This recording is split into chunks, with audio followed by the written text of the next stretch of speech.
Hey, this is Multi-Fanfic a Day. My family's all being weird right now. My sister actually got My Little Pony and is watching it on the TV, and I have to say, it is very strange to see it on the TV. In fact, it makes me feel uncomfortable. I have thought of many different things to say before chapter 15, but in the end, I've just decided to keep my mouth shut. Izzy, what do you want? You mean My Little Pony Strange? What do you want? Mine. Go away. Sorry about that. One important rule that comes in handy, and holds true in most places, except for when it doesn't, of course, was the first law of motion. It was simplicity in its truest form, really. To summarize, an object will maintain a stable velocity unless acted upon by an outside source. Very simple, right? Pity I totally forgot to warn Rainbow Dash that her usual outside sources of gravity and air friction were almost non-existent here. We smashed into another chunk of rock, barely managing to avoid the massive beam of charged, superheated particles as it put a rather impressive hole through the rock next to us. My barrier staved off the heat, but I could still feel the tingling sensation, as if too much static electricity had built up. Not possible in a vacuum, if I recalled correctly, but it was better than imagining the beam microwaving the outer layer of my skin cells. Trying to look on the bright side, I assured myself that it was a good thing that this wasn't a military ship. Rainbow learned very quickly, bless her heart. She booked it rapidly across the surface, turning much faster once she realized she had to counter-thrust against her own velocity to slow down. She took an amazingly graceful swerving pattern to avoid the big shots. I kept my eyes close, of course, once to not wet myself by seeing how close we came to being a pile of ionized ash, and two, to keep my focus on deflecting the small arms of fire of the mechanical soldiers that were following us. Thankfully, their aim was traditionally crappy. The Grosh didn't colonize well, so their soldiers consisted largely of mechanical infantry. The problem was in what they breathed. They called it Ichion gas, in Universal Common. It was a combination of dense hydrogen, a few neurological stimulants, and a fascinatingly large concentration of tiny parasites that infected the Grosh's lungs. They processed the hydrogen for each individual Grosh, somehow turning it into a concentrated oxygen mixture, and were native to their original biosphere. It was a creative process, as the Grosh's bodies in turn processed only the heightened oxygen levels. We didn't fully understand the process, but then again, we weren't exactly given much time to research them. Regardless, the drawback was that the parasites had a shell life of almost nil, and nitrogen was poisonous to them. Whoops. It slowed down the whole terraforming thing when you had to convert the entire atmosphere to a different gas, introduce several biological dependent plant species en masse, and then saturate the planet with a parasite before you could live on it. That also meant their ships had to haul around a full eco-deck just to sustain their life support systems. It made personal spacesuits a bit complicated, I assumed. Yeah, robots were just easier. Rainbow Dash followed the purple line coming from her chest as fast as she possibly could. The closer we got to the glowing barrier ahead of us, the more of my old energy pool I could tap into.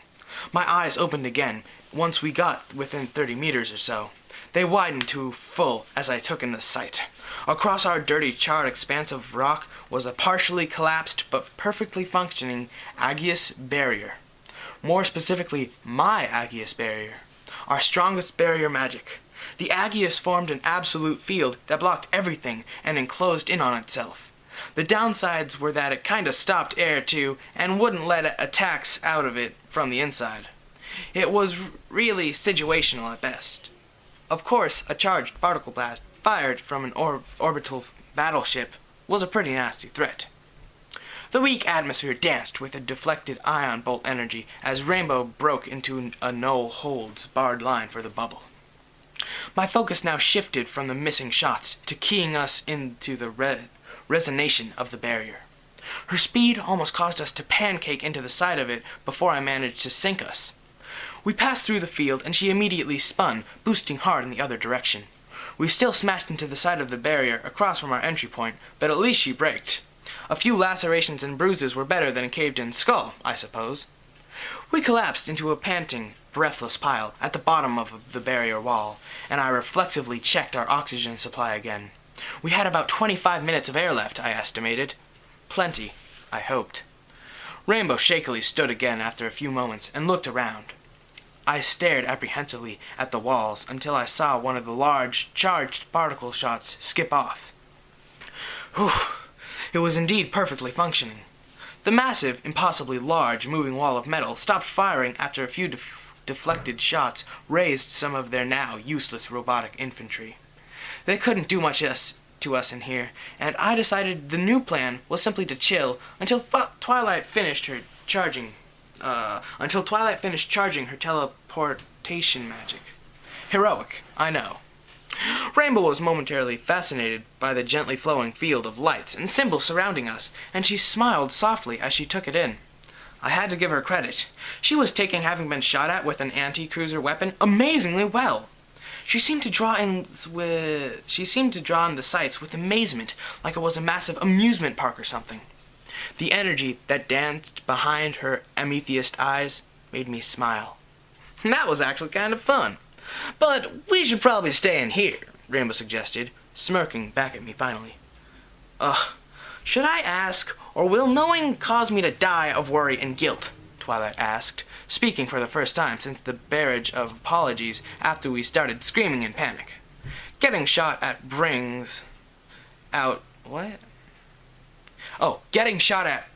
best in me, I had to admit. Rainbow snickered and shook her head to no pony in particular. She remembered with a start for a few seconds later, and added hastily, no, you probably shouldn't ask. I watched the massive ship slowly start to turn, lining up one of the main cargo bays with our trajectory. How much time's left on those 3 teleports, Twilight? I asked nervously. This isn't a little jaunt across town, you know. I'm almost done with Rainbow's charge, and then I'll do yours and your twins. 12 and a half minutes? She estimated.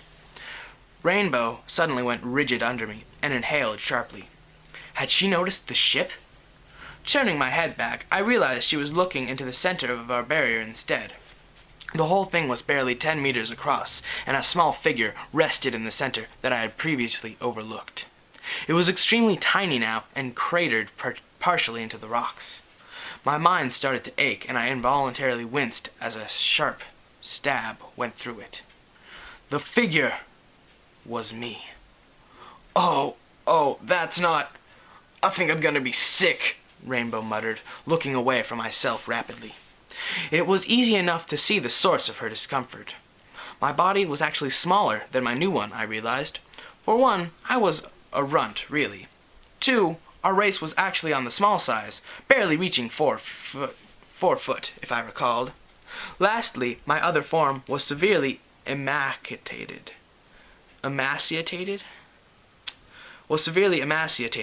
almost a skeleton.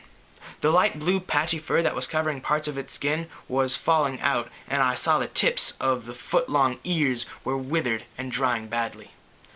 Oh, and it was in 3 pieces. That was important too, I think. Not that it really mattered at that point, as the prior starvation and dehydration would have made my survival iffy at best. I could see the organs and blood frozen in time a week back, still somehow alive as the rainbow energy threads wove through it all. But there was no helping it anymore. Scratch that 3rd teleport, Twilight, I whispered quietly, my voice surprising me by catching her on her name. It took me a moment to close my eyes and compose myself, feeling Rainbow turn around and away from the slowly dying alien body. There was a light squeaking whimper, followed by a sigh in a different voice. You found your other self? Twilight asked, in a weak but understanding voice. Oh dear, Rarity muttered, quietly, followed by a low growl from Applejack. Are you really gonna just give it up? We should try to heal him up anyway, she argued. Rainbow let out gentle breaths, shivering under me now. I surprised myself by frowning and gently nuzzling a muzzle along her neck. A hug. Kinda didn't work with broken forelegs. She started momentarily before sighing and bending her neck against my head, resting there. It's kind of a little late for healing. I don't even think magic could repair that, she muttered, after recovering for a few moments. I found myself oddly numb, however. I realized that if I searched my memories, I'd seen worse. It was different when it was myself, though. "Rainbow, are you all right?" Applejack asked a few moments later, irritation gone from her voice and much quieter. I distracted myself by peeking around the barrier. Up close, I saw it was a lot more deteriorated than I thought. Thankfully, it was strong magic. I watched the four-armed mechanical monsters gather around the edges of the barrier. Then I thought about it more. How had I lived this long without air? "Yeah, I mean no sweat, right? He's just a bit worse off than I had anticipated," she excused, waving her hoof to No Pony again. She wasn't used to this whole long-distance communication thing, it seemed. I found the tube shortly thereafter. It was pumping a healthy supply of oxygen in through a deteriorated part of the barrier. They were intentionally keeping me alive then. That entire side of the barrier was lined with scanning equipment as well, now that I looked closer. They knew how the Aegis functioned, so they definitely weren't scanning that. That meant... There was a weak whimpering noise. I'm worried about Mender's legs. He needs medical attention," Fluttershy reminded. They had gone mostly numb at this point. It was a blessing, really. "He'll get away with it. He'll get it right away, upon the teleport. Don't worry, Fluttershy," Rarity assured. I stared up the massive ship, above us. It had given up upon firing. Now I knew why. They didn't want to blow up their research. The transmitters on the scanning system attached to the Aegis were easy enough to see as well. A sinking chill crept into me as I realized it wasn't going to be as easy as this. Rainbow, are you up for one more flight?" I asked quietly, losing my strength of voice. They had the data on the ship already. I needed to buy some time. She glanced back at me questioningly, and then followed my gaze up towards the massive research ship. On top of it, towards the front, there was a large array of angular, pyramid-like transmitters and receivers. They're learning about the link, aren't they?" Twilight asked, sounding uneasy. "The scanner's still running, so they're not done yet. They'd keep the data on the ship until they have it all. But I don't know how much they have," I reasoned. Did they have enough to be a threat? There was literally no way of knowing from here. Several micro-drones, about half a meter in diameter, landed on the outside of the barrier a second later. Rainbow Dash jumped at the loud impact noises and looked back and forth between them. I counted about 5 as they started trying to pull at the weakened segments of S.H.I.E.L.D. My eyes softened as I realized it didn't matter. They had data on Equestria, in all likelihood. The uneasy silence was broken by my sigh as I explained. "We need to take out their transmitters, Dash. There are those angular things sticking out of the front up on top. That would buy us some time to figure out how much data they had anyway," I hoped. The radiation they vented through the FTL transmission meant they had to be outside of the ship. That definitely worked to our advantage.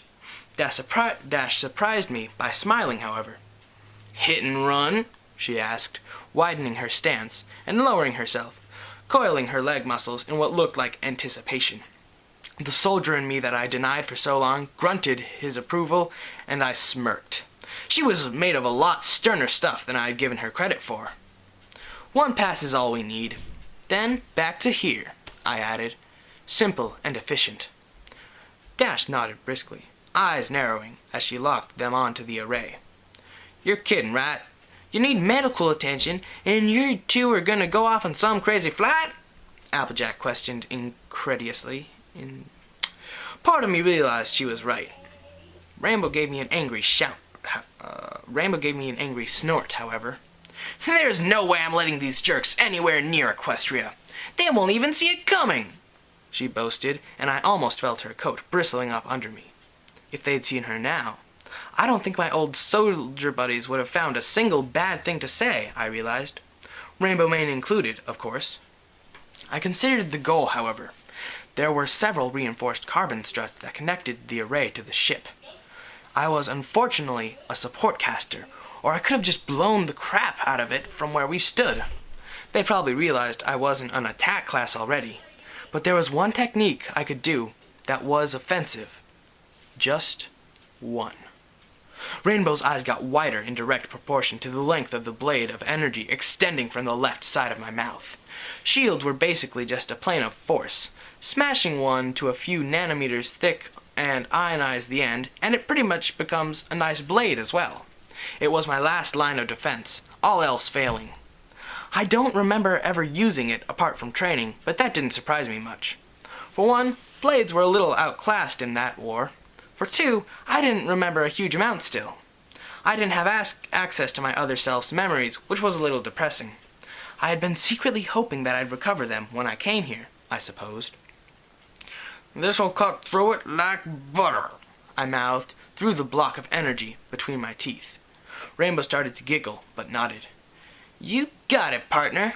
One hit and run coming right up," she affirmed, grinning again and turning her head back towards the giant research ship. Be careful, you two," Twilight asked, giving in. She knew this had to be done. What I didn't mention was that we somehow had to get rid of the ship, too, after we knocked out their communication. My mind started racing through diagrams as I tried to desperately remember my training. There had to be something on the ship, some weakness we could exploit. It wasn't a military-class vessel. "Piece of cake. Relax, Twilight," Rainbow assured. It wouldn't be, but I think she already knew that. I nodded against Dash, leaning down to her tightly, letting the blade drift from my mouth. I advised, They have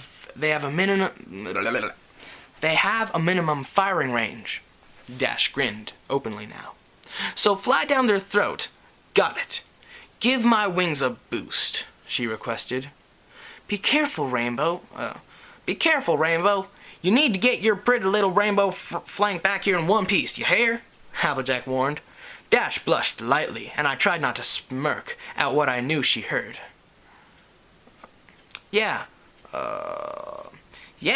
you don't want to miss this amazing party, Dashy," Pinkie Pie tacked on. "Okay," I snickered at that. Then let's knock him down a peg, Dashy," I spoke directly up into her ear. Her nickname was adorable, I had to admit. She sought a glare back, but I just smiled innocently at her, earning an eye roll. "Don't try dumpling on the cute with me. I'm not Twilight or Fluttershy," she muttered sarcastically, but smirking now, contrary to her tough act. "What?" Fluttershy stuttered out. We never got a chance to reply, though. The charge had finished, and I dumped it into Rainbow's wing thrusters. They expanded almost 3 times, planes of light extending off her wings, over doubling their normal size. She got a look of exhilaration, and turned back to the ship again. "Hit 'em hard and fast, Rainbow," I affirmed, catching the blade in my mouth again, holding it out firmly before dumping the remainder of my charge into it. The blade exploded in light, expanding almost 3 meters in length, putting the tip through one of the weak spots in the shield. I secretly was delighted as I saw one of the mechanical microdrones fall in half as the point of the blade extended through it. Rainbow Dash dropped low and sprung like a rubber band straight up, an explosion of thrusters lighting up the area around us as we phased through the top of the shield. If Rainbow Dash didn't have my respect before, she sure as hell did now. We banked hard as she counter-thrust through a laser field, barely slipping through between 2 shots. They had opened up with everything the second we cleared the gravity field. Dash kept her flight pattern tight and varied, spinning in a tight roll as she blasted out of the thrust, dodging the entire attack field with ease. Her wings of light scorched the darkness of space as she danced towards our target. Best flyer in Equestria? Yeah, right. She was a goddess of flight. We came out of our tight spin as she corrected our velocity and burst under the firing pattern. A few smaller anti-fighter rays grazed us, but were deflected harmlessly by my angled shields. It had to be done. I released the limits of my magic pool once more, this time with all of my other self's energy, causing Rainbow's wings to explode into light again as she shot past the range minimum in an instant. She let out a roaring battle scream as we swung in along the hull of the ship, hugging its shield line. 3 flaps were all it took. 100 meters she covered, as if it was nothing, lining up the support struts with measured precision. I gritted my teeth hard into the blade grip, letting out a growl around it. The blade flared up, and we made contact just as they tried to raise up their shields up and around the array. Rainbow ducked, and I swung. I barely felt the wedge that was my deflective shield smash through the severed line I made through theirs. We passed the array in an instant later. Rainbow flicked her back legs around, pulling a hard U-turn along the side of the ship, or along the shield. Exhausted, I let the blade dissipate as I felt the dull ache along the back of my head from overexertion. The rest of my body soon joined the skull ache as Rainbow slammed the thrusters against her own velocity, momentarily almost doubling the G-forces on us. Admittedly, her body was probably used to it. I gritted my teeth as pain exploded through my forelegs. A sharp mineral taste entered my mouth shortly afterwards. Either I bit my tongue, had massive internal bleeding, or it was a nerve overload sensation. Most likely, it was option 3. Rainbow didn't notice, however, as she was now too busy grinning. The field around the array collapsed as fast as it had popped up. I saw the white hot line going through the struts and gave a sigh of relief. Dash burst forward and kicked the side of the array a second later, dislodging the entire thing and sending it drifting off into space. We were too close to their hull to target now, and she took the time to do a victory pose. At least research ships didn't have mobile attack drones. "Ha! We totally took him down! That was awesome!" she declared, sounding beyond proud herself.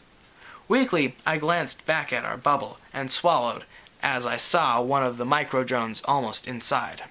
I didn't know if it could go back through the portal. I didn't know if it could go back through the portal to the other. What?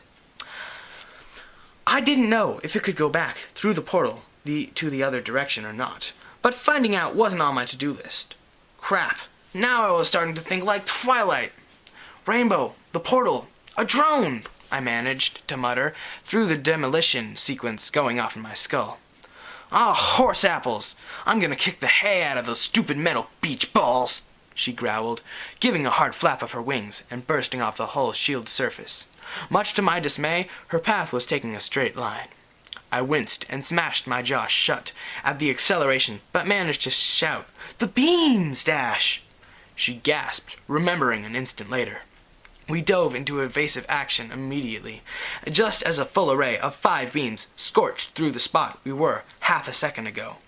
My scream was drowned out in the high-pitched wail of the laser energy as it burned through our air bubble hard enough to generate sound.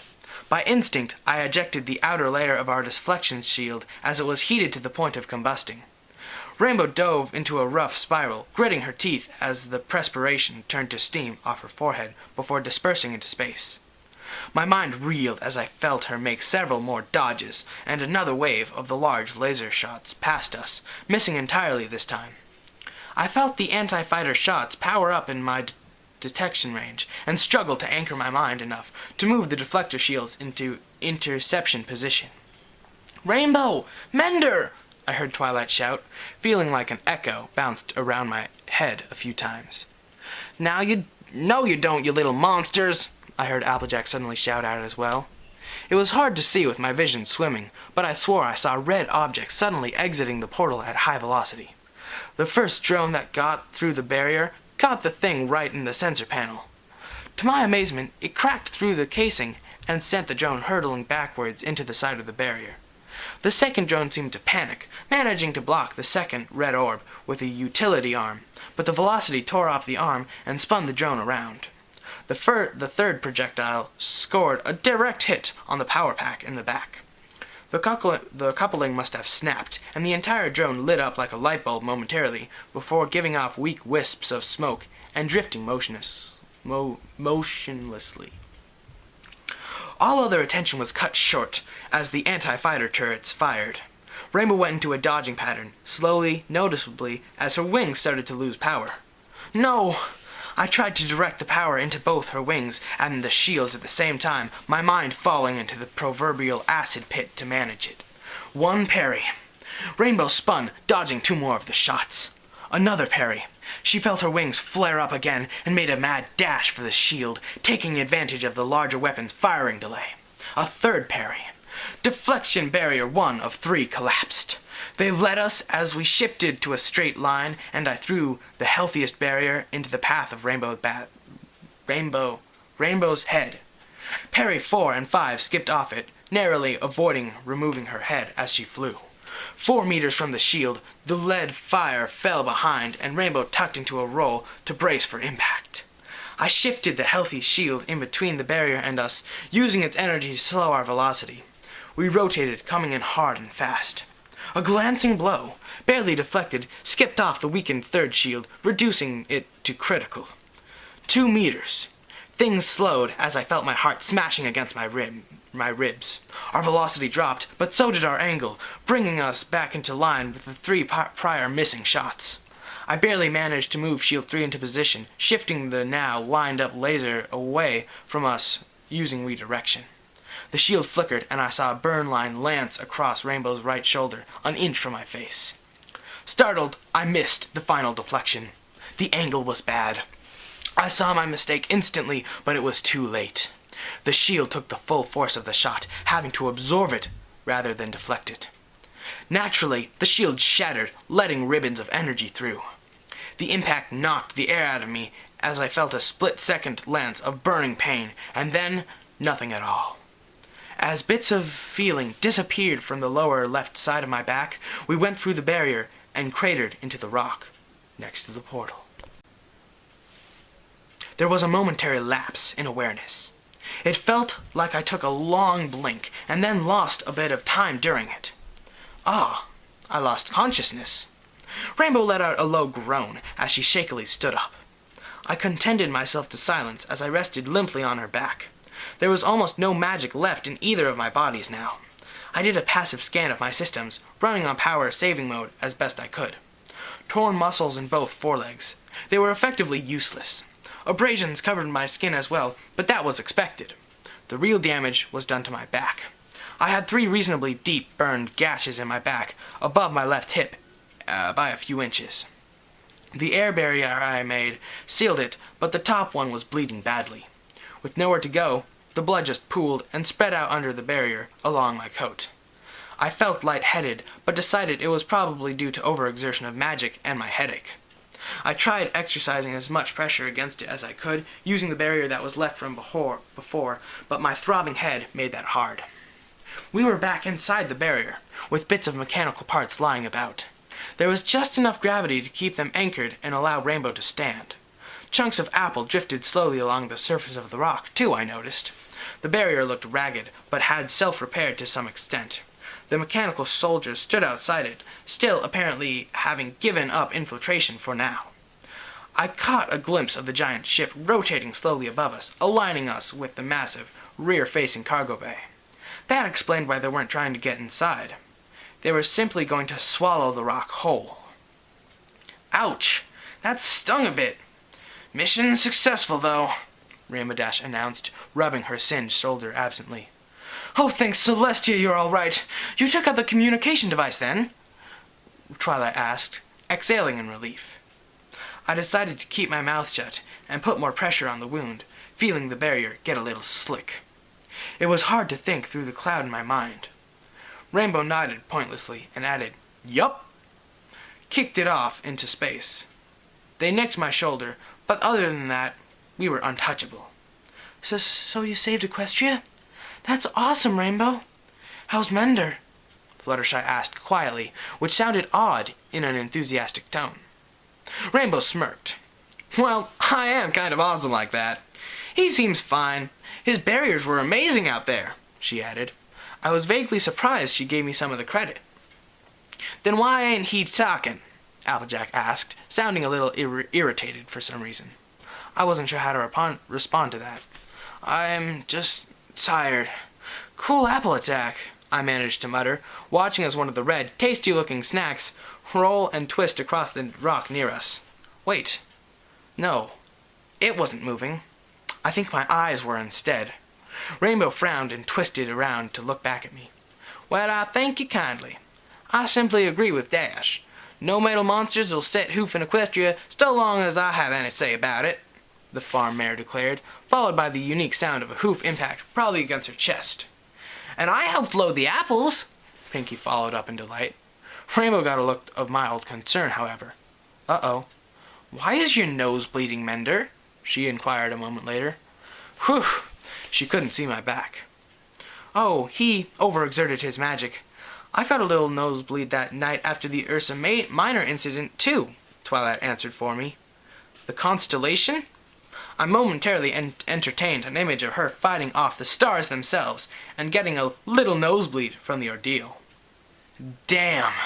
She could have done all of this without batting an eyelash, I bet. My ego momentarily felt worse than my body. Regardless, Rainbow's teleport is ready and Mender's is about halfway charged. I'll wait and pull both of you out at once, Twilight went on to inform. Rainbow was watching the giant ship now as well, as we started to pull closer in a massive beam of murky green light. What's it doing?" she asked hesitantly. "Pulling us in. Trying to trap us," I managed, getting tired suddenly. It was getting harder to keep my breath. Twilight snorted. "I'll just teleport you out in a few minutes, and we can be done with this nightmare." "Rainbow can go now," I whispered, wishing she'd used the escape route available to her. No way. I'm sticking with you until the end, partner." Rainbow refused, smirking back at me again. I groaned and shook my head. "Stubborn mare, you don't need to," I protested tiredly. "You're with the element of loyalty, remember?" Applejack spoke up, chuckling after. Rainbow Dash started to nod in agreement when we were jolted forward slightly to the sound of a loud crash. "Whoa!" she protested, bracing against the rocking motion. I looked forward again and saw them backing up our floating rock and raising us up a little more to use the spatial manipulation field. Idiots! The bottom of our floating island must have smashed into the bottom of the docking bay. They were never too accurate with those. The artificial gravity took over inside of the ship, and I winced as I was pushed down onto Rainbow. My forelegs were on fire with pain, and I was starting to sadly recover feeling in my back now. The wound, or more accurately, the nerves around the damaged areas, began to scream out under the newly discovered pressure. I hadn't been expecting this reaction and fought back a wave of nausea and light-headed vertigo. I felt the warm liquid running down my flanks now and swallowed. Not good. Some kind of big room. "You can hurry up with that teleport a bit, Twilight," Rainbow continued speaking. My hearing fully recovered after a few more seconds, and I shivered, feeling myself get colder. Not good at all. At this rate, I'd die from blood loss. Trying something new, I let most of the only remaining barrier mostly dissipate until it was the size of a walnut or so. I then gritted my teeth and carefully plugged it into the only hole that wasn't cauterized. My mind exploded into agony, and I almost bit my tongue, trying to keep from screaming as I rode out the now spinning room. Son of a bitch! I was not cut out for this kind of thing. I winced at the concept of getting a tattoo, for crying out loud. "I'm trying, Dash. Just keep yourself and Mender safe. 5 minutes tops," Twilight assured, sounding a bit frantic. Rainbow sighed and paced slightly, trying desperately to look at anything other than myself in the center of the rock. It wasn't that hard, as the hangar gave us ample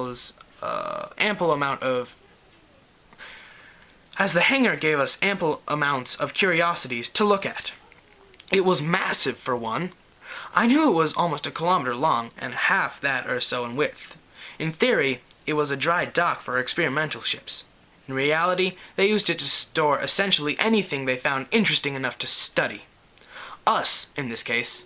Lights shone down from above, illuminating the docks in a murky green light. It wasn't enough to light the place to satisfaction, really. Dark labs were in rows to the sides of the docks, and sinister robots followed us with their sensors through the glass windows. Other ships were also landed.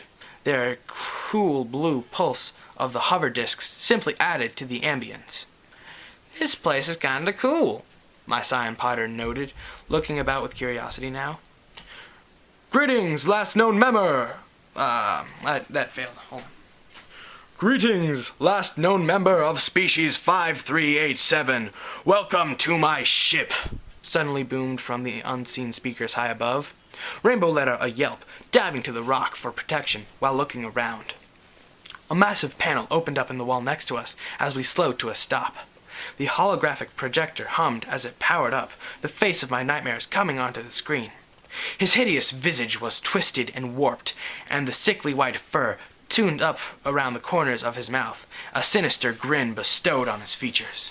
Two sharper-looking teeth dropped down menacingly, and half of his face, scarred, was replaced by gleaming metal. The two longer ears were stretched out far behind its head like some mockery of hair. I shuddered and tried not to convulse. Rainbow stared blankly at the face, and I was shocked at her stoic behavior. To show such calm in front of one of them! A garrosh! The deadpan expression soon gave way into a massive fit of laughter. I was shocked, jaw dropped, as I watched her roar with glee until tears came from her eyes. The garrosh looked utterly shocked, then annoyed, and finally downright irritated. The big bad oogly wooglies are fluffy bunnies with cheese graters stuck to their face? Really? She managed to gasp out between chortles. She started stomping rapidly on the rock in ecstatic laughter. Enough of this! I could destroy you both whenever I want, so silence! The garrosh screamed. I blinked at Dash, who was still giggling, and then looked back to the screen. Yeah, it did look like a bunny from their world. Well, damn. That totally ruined it for me. Now I couldn't not see it. Dash finally recovered enough to snort. Wow, some ponies grumpy. Remind me to feed Angel a big nice carrot when we get home, Fluttershy. Bunnies apparently get really cranky, she requested. There was no response. She blinked after a few more seconds and looked around. Fluttershy? Twilight? She called out hesitantly. Nothing. I sighed as I realized the magic had given away. Her spell wore off, Dash. It must have been strained going through the portal. Less duration, I muttered, trying to head off the panic. Aw, the spell wore off? Pity. Oh. Looks like you won't be getting a rescue, the garrosh taunted, looking amused. I shook my head. The teleport is still charging, I assured her, still able to see the energy buildup. She nodded and grinned. You don't scare us. We're gonna get out of here, no sweat, she bragged. Go ahead. We're still hooked into him. Really, show us how the transfer works by taking him back. Then enjoy your last days, the garrosh offered gleefully. Oh, crap. Rainbow narrowed her eyes, but I shook my head. They still have the data on the ship. Only slowed him down, I muttered, shivering again. What? We didn't save? She started to question, looking worried. The garrosh started laughing. Of course not. You just inconvenienced us. It'll take a couple hours to fix the transmitter array. Rainbow, go back. Please, I requested, feeling dizzy again. No way. I'm not leaving you here alone, she refused. More laughter from above. Aw, it's touching. You know, I could save you, right? All you have to do is help us get the research done. You can live and become a garrosh commander. Think of it! This deal wasn't even offered to your traitor allies, the screen offered. Rainbow snorted and backed away from the screen with me. He can live without your help, she shouted, looking irate now. I wouldn't accept anyway, I managed to whisper, getting more tired by the minute. Yep, definitely blood loss. Rainbow didn't answer, getting a sudden questioning look in her eyes. I wondered what was wrong until she looked back at her left flank. You better not have peed on... She started to warn, before freezing in place. I followed her line of sight to the blood now running down her flank. Oh no, no, please no, she muttered, yanking the cord on her chest. Whoops. I felt the harness release, and I slid gently down her back. She waited until I was completely off her before turning around again, ignoring the blood coating her thighs, and running back down her legs. I winced at the pain of that bump against our rock, but then I tried my hardest to smile up at her. It felt weak, and she just shook her head. There was a light chuckle from above, which she ignored. No, please, Mender, why didn't you say something? She whined out, shifting behind me and trying to put pressure on the wound. What would you have done? I asked skeptically, resting my head against the rocks. I felt so tired. A little nap. This sounded so good about now. Rainbow tied the harness over the wound, tightening it as hard as she could. You stupid, stupid stallion! Why? I could have brought you to Twi. She has healing magic, she shouted, sounding more and more angry. My offer still stands, the Grosh reminded, snickering merrily. No, this wouldn't do at all. A nap would be easy. Is that how I wanted to be remembered? I pushed my head into the floor and shifted my legs under me, wincing at the burning agony crawling up my spine. It didn't matter, though, as I slowly shifted to my haunches, looking up at the Grosh. "Mender, please, stay down," Rainbow asked, trying to nudge me over. The anger was gone from her voice, and I saw her eyes starting to get watery. Turning my head to her, I managed a warm smile. "I'm sorry for being stupid, Rainbow," I apologized. A tear slipped out of her left eye, and she shook her head rapidly. "We can still get you to Twilight. Don't you dare give up," she warned, trying to smile. "I flooded the entire hold with Ikian gas. If you exit your bubble, you die anyway. So don't try anything, worms," the Grosh warned. "Wait, gas? Oh yeah, it was toxic and absurdly deadly to us. Probably to ponies too. What was it again? There was something important." Everything snapped into place, and I suddenly smiled. It all made sense now. It was karma. I threw away my life before in a pointless attempt to save a few. I didn't want to die, and I had failed. Our species was lost, and I was all that was left. I should have gone with them, but I didn't. I was given another chance. Why? To get my wish. My real, true wish. It was the reason I joined the Guard in the first place. To make a difference. To fix what was wrong and lacking justice. I had lost sight of that alongside my memories, but it was a part of who I am still. To mend. Both physical, emotional, and justice. To get my wish. My real, true wish. It was the reason I joined the Guard in the first place. To make a difference. To fix what was wrong and lacking in justice. I had lost sight of that alongside my memories, but it was still a part of who I am. To mend. Both physical, emotional, and justice itself. My memories might never fully return, but I found myself at peace. I didn't need them. I had another chance.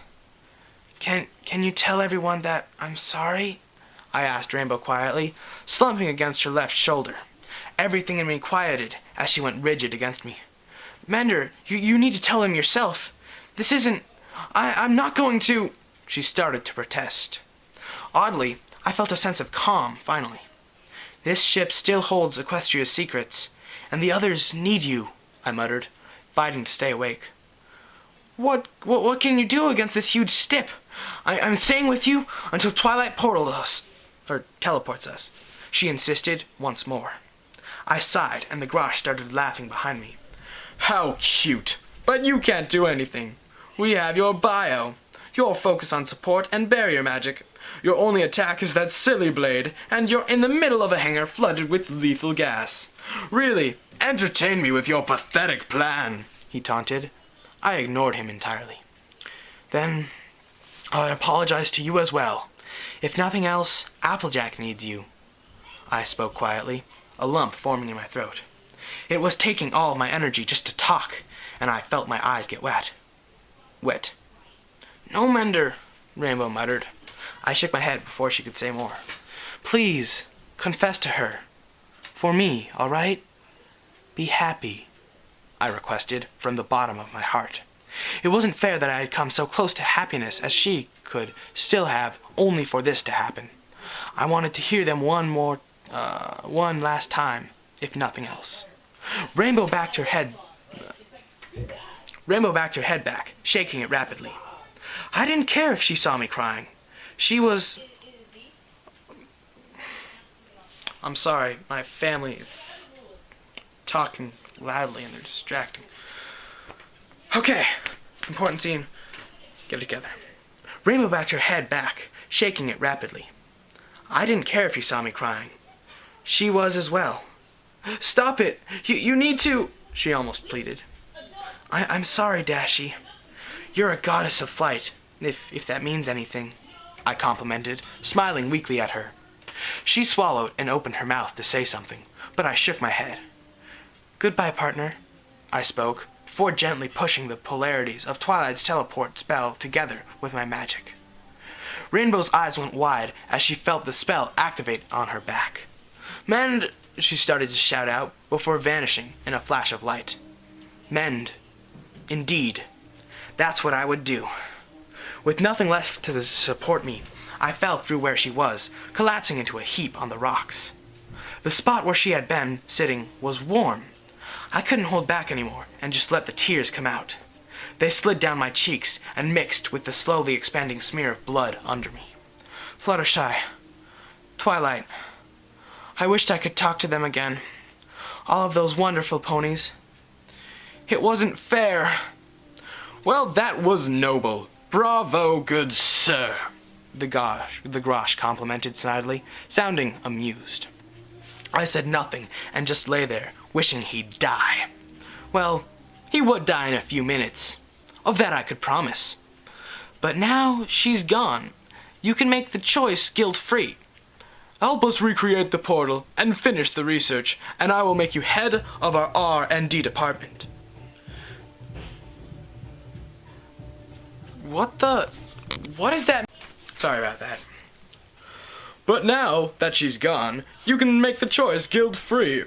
Help us recreate the portal and finish the research, and I will make you head of our R&D department. You can even hunt down those cowards you allied with yourself. You will live forever and get anything you so desire, he offered. I rotated my head enough to glare skeptically at him. Was he truly trying to offer me that? I didn't give him the satisfaction of a response, as I sponged up the last few dribbles of magic inside of me. He hesitated and then sighed. All right, I'll add to it. We have DNA from your species. Your record stated that you didn't get on the breeding lists, so wouldn't having all the subservient females you want now be nice? I'll clone dozens, just for you, he tacked on. Amusingly enough, I discovered a new level of hatred for the Grosh. It surprised me because I didn't realize that I could want some pony dead so badly, and I thought just killing them might not be satisfying enough. With still no answer, he twitched significantly. Fine. When we invade, I'll round up all your little friends and give them to you as well. How's that sound? He asked eagerly. My eyes widened. Fluttershy and Twilight. I could see them again. But they would hate me. It would destroy everything they loved for my own desires. My eyes softened as the tears came again. I wasn't willing to become a monster, was I? This offer was what every individual would normally strive for, though, wasn't it? Such power and control, and everyone I cared about and protected, all achieved in an instant with little to no effort. But it would sacrifice every pony else in Equestria to achieve it. That wasn't acceptable. Oh ho! I see you're interested now, the Grush muttered, followed by, You're sweet on one of them, aren't you? Two, actually. Not that he needed to know that. It was a cold sinking sensation that matched well with my flailing body. Failing body. What I truly wished was for a way back then. I rotated my head enough to see my old self slumbering, dreaming off the end of the world. Well, it was the end for him. He died with his species, didn't he? He flailed and wasn't able to protect anyone. And he paid for the failure with death. He failed so badly that he almost doomed another universe to the same fate with his selfish desire not to die. But I had another chance, didn't I? To protect. To fix what I almost destroyed. To mend. I was able to finally make a difference. Then it occurred to me. His offer was massive, which could only mean one thing. You really have almost nothing, don't you? I asked quietly, smirking. He froze and then slowly shifted to a scowl. No. We have about 30% of the information scanned, but it looks like the final results will require your species' magic, aggravating as it is, he finally admitted. If this ship disappeared, all of the data would go with it, I realized. This wasn't a Grosh project. This was this Grosh's project. He hadn't reported it due to greed and having next to nothing then. I smiled openly and couldn't help but chuckle. He glared irritably at me, but I interrupted with, You were wrong earlier, by the way. Oh, pray tell, he requested, sounding angry now. I have one more spell. It's rather simple, and only has a few purposes, so it wouldn't be on my bio, I informed, smiling pleasantly up at him from my laying position. My mind tested the stone I had resided on, but it was too hard to manipulate with what little I had left in me. Oh, I know. He scoffed and rolled his eyes. And I assume you believe this simple spell will be powerful enough to bring down this entire ship. Please, be reasonable now. I doubt you want to die, he reasoned. I couldn't help but laugh. Destroy this ship? Of course it can't. I'm not crazy, I added in a rasp, after my laughter degraded into a dry coughing fit. I continued regardless of his now amused expression. And of course I don't want to die. But if it's asked of me to protect those I care about, even if they'll never know, then I don't have a choice, do I? Besides, I admit to a certain satisfaction taking you with me. He outright laughed. You are so entertaining. Now, I await this display of magic eagerly, he added, smirking at me. I saw medical drones lining up outside of my shield. He probably presumed to collect me after I passed out. Pity to disappoint. You won't be impressed, as this was only ever used to heat soup and light pilot lights, I warned, deciding upon the closest soft object. My left hoof shook slightly as the creation symbol was carved into it instead of the rock. I felt nothing, thankfully. Channeling all the energy I had left, I ignited a small flame in my hoof. The Grosh watched skeptically. A lighter? Really? He questioned. Mender, I'm coming, was suddenly whispered into my head, in Twilight's voice. My heart fluttered, and I smiled softly. A small miracle for my last wish? I sent my silent thanks to whom or whatever granted it. Her image appeared in my mind, horns screwing with perspective as it seemed to stretch out towards me. The charge on my back sped up significantly, but it was too slow. Too late. The entrance was a kilometer-wide square. 2.5 kilometers back at least meant, You Grosh are kind of slow. Didn't you know that you've surrounded me with roughly 250,000 cubic meters of Ichian gas? The stimulants in it are flammable. The oxygen in the parasites mixed with the hydrogen in the base is even more so. I calculated that roughly to be 6 times the yield I need to reduce this ship and surrounding space to a very fine dust, I spelled out, smiling as I killed the power to the Aegis barrier and watched it slowly start to fade. The Grosh panicked. Vent the hold! He screamed, hitting buttons rapidly. Way too late for that now. Now I knew why they didn't let their research ships on the front lines. Our primitive heat-based culture with our solid fuels would have gotten endless joy out of popping them like balloons. I turned my head back to the image of Twilight as the barrier started to flicker. I'm sorry, Twilight. I wish I could have stayed in Equestria forever, I apologized, trying to nuzzle her images as her eyes widened. She could hear me. No, please, no, Mender. Hold on. I'm almost... She started to shout. I looked up at the shield as it flared up once more and then faded. The docking bay doors hadn't even cleared their unlocking segment as I predicted. It was too late. The gas rushed in to mingle with my oxygen as I watched the flame on my hoof start to flare up as embers drifted into the air. The parasites had gotten to the fire first and were now regretting their decision, it seemed. No stopping it now. The sped was fast. The flame seemed to coil like a snake. Twilight screamed, her eyes becoming white orbs of energy as her horn flared up.